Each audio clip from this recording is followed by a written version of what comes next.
이제 희생양을 넘어서 그리스도의 십자가가 끊어낸 분열과 갈등의 사슬. 먼저는 왜 우리는 반복적으로 갈등하고 분열되는가? 사실 우리가 사는 이 세상은 보이든 보이지 않든 갈등과 분열로 가득합니다. 다시 강조합니다. 갈등과 분열로 가득합니다. 사회적, 정치적, 세대 간 갈등뿐만 아니라 교회 안에서 있고요. 그리고 가정 안에서도 갈등과 분열이 있습니다. 분열이라는 단어보다는 가정 안에서는 미묘한 갈등의 균열이 존재합니다. 이 가정에서 부모님이 자녀 가운데 특정 자녀만 좋아하고 아끼는 것과 같은 이것을 가족 안의 미묘한 선호 라인이라고 표현할 수 있는데, 거기에서 오는 갈등의 균열이 각 가정마다 있습니다. 예를 들면 우리가 잘 아는 방송인 박수홍 씨 아시죠? 박수홍 씨 가족처럼 부모님이 이 아들 3형제 가운데 특정 자녀 한 명만 편애할 때 일어났던 깊은 상처와 분열을 떠올리면 우리는 아주 쉽게 공감할 수 있습니다. 없는 가정이 없죠, 사실. 게다가 요즘 SNS 그 알고리즘은 우리를 긍정하고 서로 사랑하기보다는 우리의 어떠한 분노나 화를 확대 생산하는 데 초점이 맞춰져 있고요. 또 언론도 마찬가지예요. 광고 수입과 연결된 시청률 경쟁을 위해서 항상 긍정보다는 부정적인 기사를 더 내보냅니다. 거의 99%는 부정적 기사입니다. 왜냐하면 사람들이 더 반응하기 때문에. 그리고 누가 더 선하고 누가 어떤 일에 더 적합한가, 이러한 관점에서 접근하기보다는 오늘날 많은 언론들은 누가 더 나쁜가, 누가 더 적합하지 않은가에 초점을 맞추고 항상 대결, 부정적인 대결 구도로 몰아갑니다. 이러한 언론, SNS의 이러한 부정적인 기사에 초점을 맞추는 이러한 것들 때문에 우리들은 점점 어떠한 선택을 할 때 최선을 선택하기보다는 최악을 피하기 위해서 선택해야 하는 그러한 상황 가운데 빠집니다. 실제적으로 우리가 거하는 이 세상에는 이 갈등과 분열이 가득하고, 그렇기 때문에 때로는 늘 우리가 알게 모르게, 우리가 믿음의 메타 자각을 하지 않으면 우리가 알게 모르게 우리는 늘 누군가를 탓하게 되어 있습니다. 육신적으로 반드시. 그래서 오늘은 제가 오늘 이 설교를 정확히는 15년 전에 해야겠다라고 생각을 하고 오늘 하는 거예요. 왜냐하면 이게 15년 정도 걸리더라고요. 제가 오늘 이 설교의 주가 되는 그 통찰력을 가지셨던 분이 르네 제라드라고 하는 프랑스의 그 석학이신데, 제가 이제 플로에서 공부할 때 가족치료 과목을 공부했거든요. 그래서 이제 세계적으로 유명한 그 보엔이라는 가족치료 그 전문 교수님의 수제자였던 아우구스 버거라는 교수님, 햄버거하고 비슷해요. 아우구스 버거. 이제 그 교수님을 통해서 이걸 접했는데, 이제 그 교수님도 자기가 이게 가족치료 이 과목 이쪽 전문 교수님이 된 이유 중에 하나가 그 교수님 아버님이 16남매였어요. 그리고 목사님의 자녀. 그러니까 할아버지 할머니가 목사님이고 16을 낳은 거예요. 그 중에 한 명이 그 교수님의 아버님이었는데, 너무 많음으로 말미암아 생긴 아까 말씀드린 그 갈등, 선호에 따른 갈등과 모든 걸 다 경험한 거예요. 근데 그게 대를 이어서 자신까지 왔대요. 그래서 자기가 가족치료 이쪽 분야를 연구하고 교수님이 되셨는데, 그때는 이제 이거를 듣고 이거를 설교했으면 참 좋겠다라고 생각은 했는데, 이걸 한 번인가 시도했는데 미국에서 안 됐어요. 안 됐고, 한국에 와서도 제가 한 두어 번은 다른 설교에서 언급했고, 이건 하지 못했어요. 왜냐하면 이거를 할 수가 없더라고요. 제 역량이 아마 안 됐던 것 같아요. 신앙적으로나 학문적으로나 여러 가지 역량이 안 됐는데, 이제는 제가 이제 이 내용을 가지고 할 수 있게 되어진 것 같아서 이번 한 주 준비를 해서 이제 오늘 함께 나누려고 합니다. 이제 오늘 이 나눔을 통해서 핵심은 이거거든요. 이제 오늘 이 나눔을 통해서 하나님 말씀에 일치하는 그 관점의 유연성을 다시금 회복하시고, 오늘은 십자가 완성의 관점으로 바라볼 텐데, 우리 가운데 지금 내재되어 있는 그 갈등, 이제 결과적으로 이걸 모방 욕망으로 말미암는 갈등이거든요. 이 갈등을 다시 한번 새롭게 바라보시면서 이 갈등에서 자유해지는 거예요. 오늘 초점이 자유해질 수 있어요. 오늘 우리를 분열시키고 우리를 갈등 가운데 서로를 미워하게 했던 그 것들에서, 그 부정적인 것들에서 오늘 완전하게 자유해지시는 시간이 되기를 예수님의 이름으로 축복합니다. 이제 두 번째 보면 이제 모방 욕망 보이시죠? 한번 거기 같이 읽어볼까요? 모방 욕망. 나는 내가 원하는 것을 원하는 것이 아닙니다. 르네 제라드 이분이 제가 이제 처음에 이걸 접했을 때 그 당시는 스탠포드 대학교 석좌 교수님이셨거든요. 문화인류학. 이제 문화인류학을 통해서 이제 자기가 이제 어떤 부분을 연구하다가 이제 유명한 미메틱 티어리라고 해서 이제 모방 욕망 이론을 하게 되었고, 결국에는 이분이 인류 역사를 쭉 하다가 희생양 개념을 찾아냈고요. 근데 이 희생양 개념을 찾아낸 동시에 예수님께서 희생양으로 돌아가셨잖아요. 인류를 위해서. 그 부분하고 이제 이분이 연구한 거하고 딱 맞아서 결국에는 이걸 연구하다가 예수님을 영접하고 하나님의 자녀가 되신 분이에요. 근데 이분의 그 통찰이 정말 대단한데, 인간은 무엇을 욕망해야 할지를 스스로 결정하지 못하고 항상 자연스럽게 남이 욕망하는 것을 그대로 베낀다는 거예요. 이런 거죠. 예. 장난감이 가득한 방에 한 어린이를 먼저 들여보내요. 그 어린이가 자기가 원하는 장난감을 주었어요. 그 다음에 두 번째 어린이를 들여보내요. 장난감이 한가득 쌓였는데, 하지만 두 번째 어린이는 그 모든 쌓인 장난감 다 필요 없어요. 첫 번째 들어간 어린이가 가지고 있는 저것만을 원해요. 막 울죠, 그거 하려고. 그래서 여기에 이게 모방 욕망인데, 이 모방 욕망으로 말미암는 갈등이 뭐예요? 떼쓰는 거예요. 아까 우리 윤중 형제님이 또 이 우리 실생활의 모방 욕망에 대해서 좋은 예를 설명해 줬는데, 우리가 어디 갔을 때 그 줄 서 있는 식당으로 가고 싶나요? 아니면 아무도 없는, 만약에 떡볶이집이 여러 개 있는데 딱 붙어 있는데 줄을 많이 서 있는 떡볶이집에 가서 먹나요? 아니면 줄 아무도 서 있지 않는, 그게 저희의 자연스러운 우리가 가진 본능과 같은 모방 욕망입니다. 근데 문제는, 즉 사람은 다른 사람이 욕망하는 대상을 욕망하기 시작하는데, 문제는 욕망의 대상이 많지가 않아요. 자, 보면 저 장난감, 로봇 장난감이 하나밖에 없을 때 여기에서 이 모방 욕망으로 말미암는 충돌이 생겨요. 갈등. 자, 로봇은 하나인데 지금 두 어린이가 저걸 갖기를 원하는 거예요. 이때 갈등이 생기고, 이 갈등 때문에 이제 경쟁심, 시기, 질투가 일어납니다. 성경적 사례에서도 보면 가인과 아벨, 즉 사람은 스스로 어떤 것을 원하는 것이 아니라 다른 사람이 원하는 것을 따라 욕망을 형성하기 시작합니다. 어릴 때부터.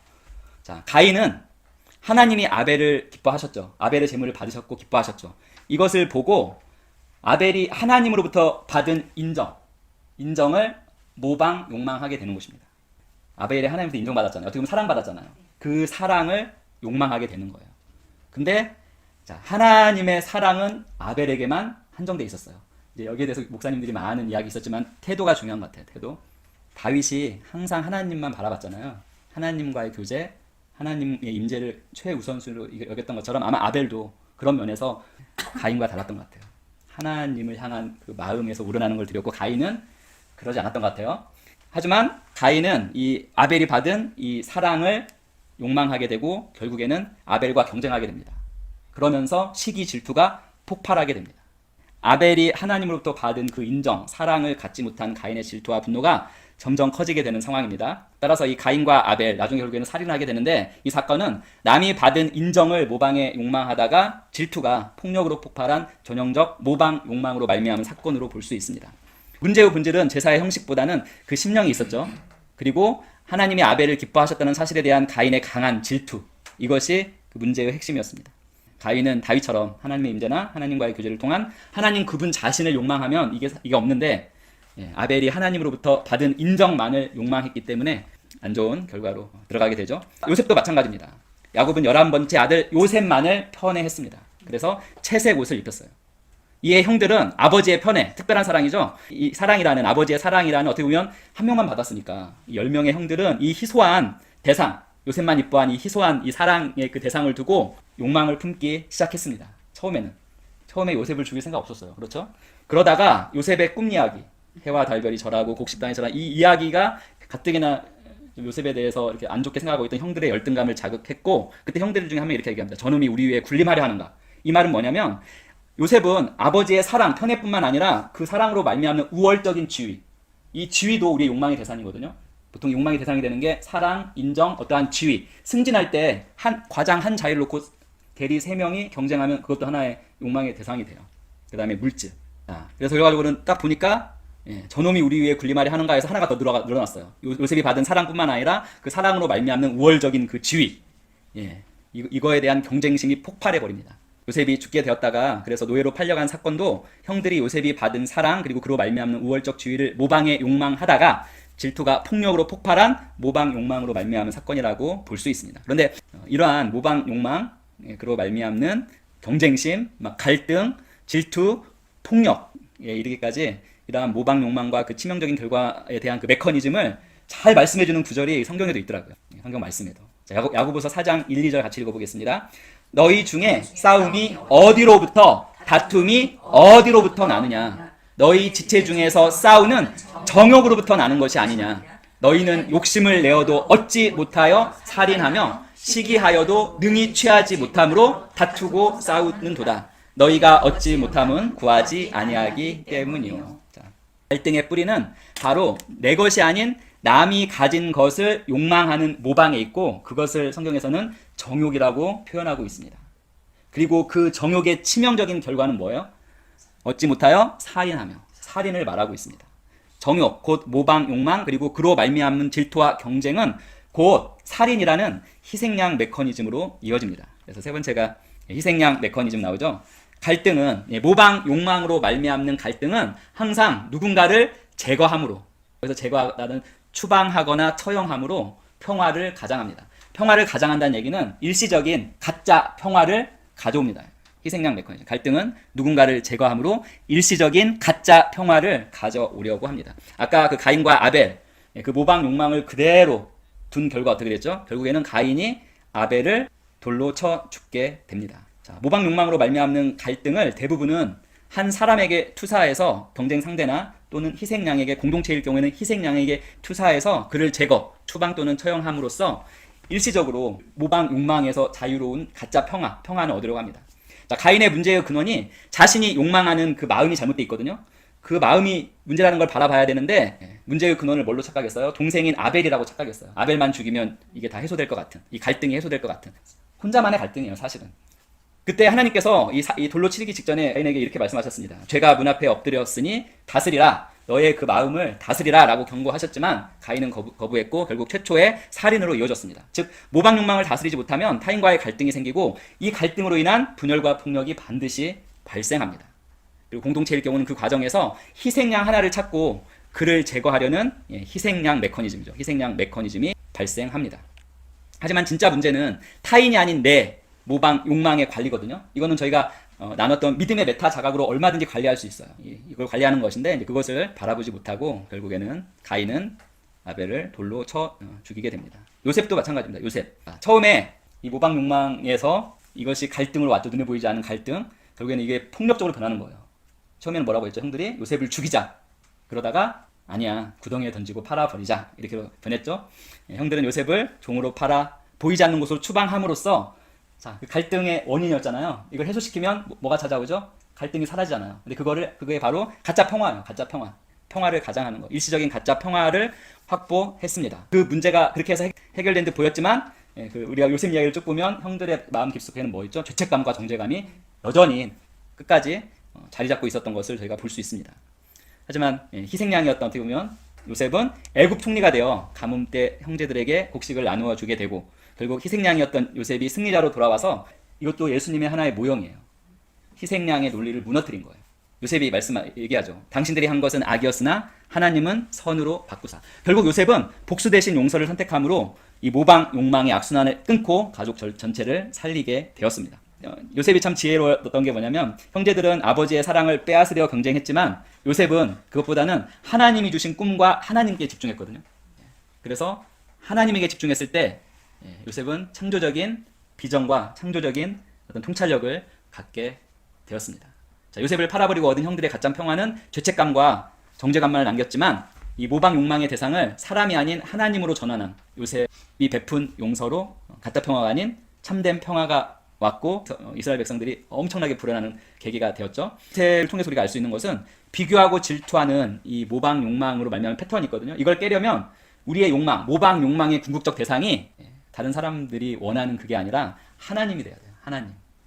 자, 모방 욕망과 희생양 메커니즘의 구조에 대해서 이제 저희가 볼 수 있는데, 모든 모방 욕망은 공동체 내부의 갈등을 가져옵니다. 그리고 모방 욕망 경쟁을 또한 가져와서 만인이 만인의 적이라는 이런 표현이 있죠. 모두가 모두의 적인 그러한 상황이 되어서 일단 공동체가 갈등과 분열 가운데 빠집니다. 가정이 될 수 있고, 교회도 될 수 있고, 직장도 될 수 있고, 나라도 될 수가 있습니다. 근데 그러한 가운데 유일한 해결책은 뭐냐면, 역사상 사람들이 계속 그 해결책으로 써왔던 게 뭐냐면, 희생양을 한 명을 지정하는 거예요. 그리고 희생양을 하나 딱 정하고, 보통 남들과 다른 사람, 좀 독특한 사람, 뛰어난 사람을 정하고 그 사람을 추방하거나 또는 처형함으로써 갈등을 일시적으로 해소시킵니다. 하지만 그렇게 해소된 그 일시적인 평화는 그냥 얼마 지속되지 못하죠. 또 다른 모방 욕망이 생기면 그 평화가 무너지고 다시 경쟁과 갈등이 시작됩니다. 또 다른 희생양이 필요해집니다. 이러한 그 모방 욕망으로 말미암는 희생양 메커니즘이 바로 인류가 가진 원죄라고도 말할 수 있습니다. 그런데 예수님은 어떤 개인이나 집단의 희생양이 아니라 인류의 희생양으로서 십자가에 돌아가셨고 다시 부활하셨을 때 이 희생양 메커니즘을 모방 욕망으로 말미암는 이 희생양 메커니즘을 완전히 산산히 부수어 버리셨습니다. 요한복음 11장 49절에서 50절을 같이 읽어보겠습니다. 그 중에 한 사람 그 해의 대제사장인 가야바가 그들에게 말하되 너희가 아무것도 알지 못하는 도다. 한 사람이 백성을 위하여 죽어서 온 민족이 망하지 않게 되는 것이 너희에게 유익한 줄을 생각하지 아니하는도다 하였으니 이 말은 스스로 함이 아니요 그 해의 대제사장이므로 예수께서 그 민족을 위하시고 또 그 민족만을 위할 뿐만 아니라 흩어진 하나님의 자녀를 모아 하나가 되게 하기 위하여 죽으실 것을 미리 말함이러라. 이날부터는 그들이 예수를 죽이려고 모이하니라. 여기서 대제사장 가야바가 한 사람이 백성을 대신하여 죽는 게 낫다라고 이렇게 지금 말을 하죠. 근데 사실 대제사장 가야바는 자기가 무슨 말을 하는지도 모르게 아마 성령의 감동으로 한 말이고요. 실제로 이 말씀은 예수께서 인류를 위한 희생양이 되리라는 하나님의 계획 가운데 나온 거거든요. 근데 그것을 무슨 말을 하는지 알지 못한 채 그 시점에서 자신이 생각한 최선이었던 예수를 희생양 삼아서 밀란이나 로마의 보복으로부터 막으려는 논리로 이야기를 했지만 하나님의 계획은 그의 입술을 그가 무슨 말을 하는지도 모르게 만들어서 인류 전체를 위한 희생양으로 예수님을 계획하셨습니다. 그 희생양 메커니즘을 완전히 깨트린 게 바로 예수님이십니다. 예수님. 그러니까 우리가 예수님을 바라볼 때 우리 안에 모방 욕망으로 말미암는 갈등을 일으키고 시기 질투를 하고 분열을 하고 이게 극한으로 가면 폭력을 행사하고 그 결과적으로는 희생양을 찾는 이러한 희생양 메커니즘을 완전히 없앤 분이 누구라고요? 바로 예수님이십니다. 예수님께서 바로 네 번째죠. 십자가는 희생양의 논리를 무너뜨립니다. 예수님께서 인류를 위한 희생양이 되시는 여러 이유들이 있는데 바로 예수님은 죄가 없이 죽으셨습니다. 무죄한 분이 의도적으로 희생양이 되셨습니다. 같이 읽어보겠습니다. 그는 죄를 범하지 아니하시고 그 입에 거짓도 없으시며 죄 없이 희생양으로 죽으셨는데 다시 부활하심으로 희생양은 악이고 죽어야만 할 대상이라는 이 전제를 무너뜨린 것입니다. 그리고 누가복음 23장 34절 같이 읽어보겠습니다. 이에 예수께서 이르시되 아버지 저들을 사하여 주옵소서 자기들이 하는 것을 알지 못함이니이다 하시더라. 그들이 그의 옷을 나눠 제비 뽑을세. 아버지여 저들을 용서하여 주옵소서. 희생양으로 희생당하시는 분이 오히려 가해자를 가슴에 품고 용서하고 있습니다. 아까 그 요셉이 형들을 용서한 것 같은. 그래서 요셉이 바로 희생양으로서 돌아가신 예수님의 모형이 될 수 있습니다. 그래서 세상의 방식과 하나님의 방식이 나와 있는데 이 모방 욕망으로 생긴 이 갈등을 세상은 어떻게 하죠? 세상은 희생양을 지정하고 그 희생양을 제거함으로써 가짜 평화를 얻습니다. 이게 세상의 방식으로 정말 계속 돌아왔던 것입니다. 1000여 년, 2000여 년, 3000여 년, 6000여 년을 계속 이러한 방식으로 되어 왔는데 그래서 우리가 이야기 중에 희생양이 된 많은 이야기를 우리가 접할 수 있거든요. 나라마다 그런 구전 이야기 보면 이 희생양을 하나를 삼고 그걸 처형하거나 추방했다는 이야기들이 많습니다. 자, 근데 이거를 이렇게 계속 굴러왔던 한마디로 악이죠. 결국 모방 욕망, 자신의 육신의 욕망으로 말미암는 갈등을 해결하기 위해서 죄 없는 사람을 악으로 몰아가지고 죽이게 되는 이러한 것들이 공동체마다 계속 행해왔던 것입니다. 하지만 이러한 희생양 메커니즘이 언제 깨졌냐? 바로 예수님께서 십자가에서 인류를 위한 희생양으로 돌아가셨을 때 이게 깨집니다. 하나님의 방식은 뭡니까? 갈등, 자기 희생, 용서, 결국 참된 화평. 이 방식으로 이 희생양 메커니즘을 돌릴 수 있게 되었습니다. 근데 문제는 우리가 하나님의 자녀가 되었고 예수님의 십자가를 알고 부활을 알면도 불구하고 여전히 우리 안에서 돌아가고 있는 모방 욕망 정욕으로 말미암는 이거를 방치해둘 때가 되게 많습니다. 그래서 믿음의 메타 자각을 통해서 오늘은 이 부분을 해결하셔야 합니다. 에베소서 2장 14절 이 부분을 해결할 수 있는 건 뭐라고요? 바로 하나님이시고 하나님은 예수님을 통해서 이것을 해결하셨습니다. 에베소서 2장 14절 같이 읽어보겠습니다. 그는 우리의 화평이신지라 둘로 하나를 만드사 원수된 것 곧 중간에 막힌 담을 자기 육체로 허시고. 이 갈등을 허실 수 있는 유일한 분이 누구라고요? 바로 예수님이십니다. 우리의 화평 되신 예수님. 십자가로 원수된 것을 소멸하시고 둘을 하나로 만드셨느니라. 아까 모방 욕망의 대상이 다른 사람들이 원하는 게 아니라 뭐가 돼야 된다고요? 하나님이 될 때 우리는 이 모방 욕망의 희생양 메커니즘에서 자유할 수가 있습니다. 갈등이나 시기심에서 질투에서 자유해질 수 있습니다. 그래서 교회의 정체성과 소명, 이 모방 욕망의 이 악순환을 끊어야 되거든요. 모방 욕망의 이 사슬을 끊어야 되는데, 자, 우리의 모방 욕망의 대상은 잘 나가는 다른 사람들이나 잘 나가는 다른 가정들, 뭐 잘 나가는 다른 교회, 잘 나가는 다른 직장, 또 잘 나가는 다른 비즈니스가 아니라 뭐죠? 우리가 욕망해야 할 유일한 대상은 바로 예수 그리스도이십니다. 같이 읽어보겠습니다. 믿음의 주요 또 온전하게 하시는 이인 예수를 바라보자. 그는 그 앞에 있는 기쁨을 위하여 십자가를 참으사 부끄러움을 개의치 아니하시더니 하나님 보좌 우편에 앉으셨느니라. 자, 모방 욕망으로 말미암는 갈등, 질투, 시기심, 그로 말미암는 희생양을 찾는 이 희생양 메커니즘을 찾는 이 악순환에서 우리가 벗어날 수 있는 유일한 길은 뭡니까? 우리가 이 모방 욕망의 대상을 바로 예수님으로 돌리는 것입니다. 온전하게 하시는 예수님을 바라보는 것입니다. 이 그리스도의 십자가 앞에서 비교나 질투, 시기심, 경쟁심, 그리고 갈등, 모방 욕망을 내려놓을 때 우리의 모방 욕망은 건설적이고 창조적인 그러한 비전으로 변형되게 되는 것입니다. 바로 예수님을 바라봄으로 우리가 모방 욕망과 그로 말미암아 생기는 이 악순환, 희생양 메커니즘을 끊을 수 있고, 두 번째는 희생양 만들기를 멈추는 것입니다. 희생양 만드는 것에 우리가 알게 모르게 너무나 자연스러워요. 희생양 만드는 것에. 자, 희생양 만드는 우리가 하는 자연스러운 게 뭐냐면 뒷담화, 다른 사람들 비난하는 거, 왕따시키는 거.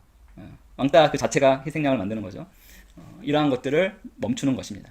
사실 교회는 은혜와 자비와 사랑의 자리에서 억울한 이들을 품는 은혜의 피난처가 되어야 되죠. 근데 이 교회에서도 이게 자유롭지가 않습니다.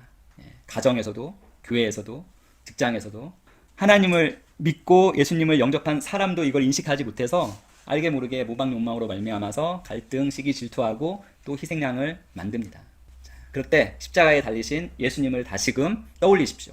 십자가는 우리의 죄를 드러내면서도 동시에 죄인인 우리를 품고 새롭게 하시는 하나님의 사랑, 그리고 이 세상 속에서 우리를 다시금 이 모방 욕망으로 말미암는 갈등과 그로 말미암는 악순환에 있을지라도 다시금 우리를 회복시키시는 그 분이 바로 십자가에 달리신 저 예수님이십니다. 그래서 우리의 마음속에 만약에 어떤 문제가 있는데 이 문제의 원흉이 어떤 사람이다 라고 생각이 든다면 그것도 역시 모방 욕망으로 말미암는 희생양 찾는 것입니다. 이 일은 저 사람 때문이야 라는 그러한 생각이 들 때 오히려 그 사람을 입술로 축복하며 기도하면 우리가 이 모방 욕망으로 말미암는 이 악순환, 희생양 메커니즘에서 빠져나올 수 있습니다. 그리고 가정이나 교회, 직장, 비즈니스에서 이 모방 욕망으로 말미암는 갈등 상황에서 누가 문제인가, 무엇이 문제인가, 누가 틀렸냐, 누가 이렇게 옳고 바름으로 접근하면 결코 헤어나올 수 없습니다. 모방 욕망으로 말미암는 악순환에서 그렇게 질문하는 대신에 어떻게 함께 치유되고 회복될 것인가, 그리고 더 이를 통해서 더 나아질까라고 대화를 해야 합니다. 갈등 상황에서 누구 때문이야 라는 걸 찾는 게 아니라 어떻게 함께 치유되고 회복되어서 더 나아질까. 같이 한번 읽어보겠습니다. 세상은 누군가를 희생시켜서 가짜 평화를 얻으려고 합니다. 그러나 하나님은 자기 아들을 희생시켜서라도 우리 모두를 끌어안으셨습니다. 이제 우리는 더 이상 사람을 정죄하지 않고 십자가 사랑으로 끌어안는 공동체가 됩니다. 같이 고백합니다. 주 예수님, 모방 욕망과 희생양 논리에 사로잡혀 서로를 찢고 정죄했던 우리를 불쌍히 여겨 주시옵소서. 십자가의 사랑으로 우리의 눈을 열어주시고 용서와 화해의 다리를 놓는 사람으로 세워주소서. 이제 가짜 평화가 아니라 십자가의 참된 합을 선택하겠습니다. 예수님의 이름으로 기도합니다. 아멘. 오늘 이 모든 내용을 한 문장으로 하면 그리스도의 그 십자가는 희생양의 그 논리를 무너뜨리고 우리를 화평의 대사로 지금 부르시고 계십니다. 이 모방 욕망은 누구에게나 있는 것인데 우리가 모방 욕망에게서로부터 자유해지기 위해서는 그 모방 욕망의 대상을 SNS에 좋아요 누르는 어떠한 잘 나가는 사람들이 갖고 있는 그것을 대상으로 하지 말고 누구를 대상으로 하라고요? 요셉처럼 하나님을 대상으로 하는 것입니다.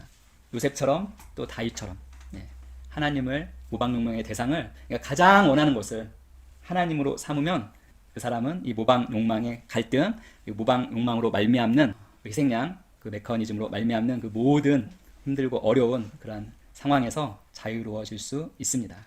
근데 이 모방 욕망으로 말미암는 이 갈등은 개인에게도 있고요, 가족에게도 있고 곳곳에 다 내재되어 있거든요. 예, 그러한 것들을 다시 한번 하나하나 살펴보시고 다시금 새롭게 바라보시고 초점을 십자가에서 우리를 위해 인류를 위해 희생양 되신 예수님을 바라보시면서 그 갈등과 욕망으로부터 자유로워지는 우리 성도님 되기를 예수님의 이름으로 축복합니다. 그래서 이걸 잘 기억하시고 개인과 가족과 교회, 직장, 비즈니스 그리고 한국 사회 곳곳에 이 모방 욕망으로 말미암는 갈등과 분열이 이제는 사라지고 희생양 없는 참된 평화가 시작되기를 우리의 모방 욕망과 이 희생양 메커니즘 원죄예요. 이걸 무너뜨리기 위해서 인류 전체의 희생양이 되신 예수님의 이름으로 축복합니다. 아멘. 제가 기도하겠습니다. 하나님 아버지, 정말 말씀의 진리로 우리를 자유케 하심을 감사합니다. 하나님, 우리가 이 세상에서 알게 모르게 모방 욕망으로 말미암아서 사람의 기대를 따라 살고자 애썼고 그리고 비교했고 남이 가진 것을 부러워했고 때론 그들을 따라하려고 했었습니다. 그로 인해서 우리의 마음은 시기와 질투, 불만, 불안으로 가득해졌던 때도 있습니다. 바로 우리의 모든 이 모방 욕망이 우리의 눈을 흐리게 했고 하나님께서 주신 부르심과 우리의 정체성, 하나님의 형상대로 지음받은 우리의 정체성을 흐리게 만들었던 적 있습니다. 그래서 이 시간 예수님의 이름으로 기도합니다. 우리 안에 깊이 뿌리내린 이 모방 욕망, 비교의 습관, 열등감, 교만, 모든 것 그리스도의 십자가 아래 내려놓습니다.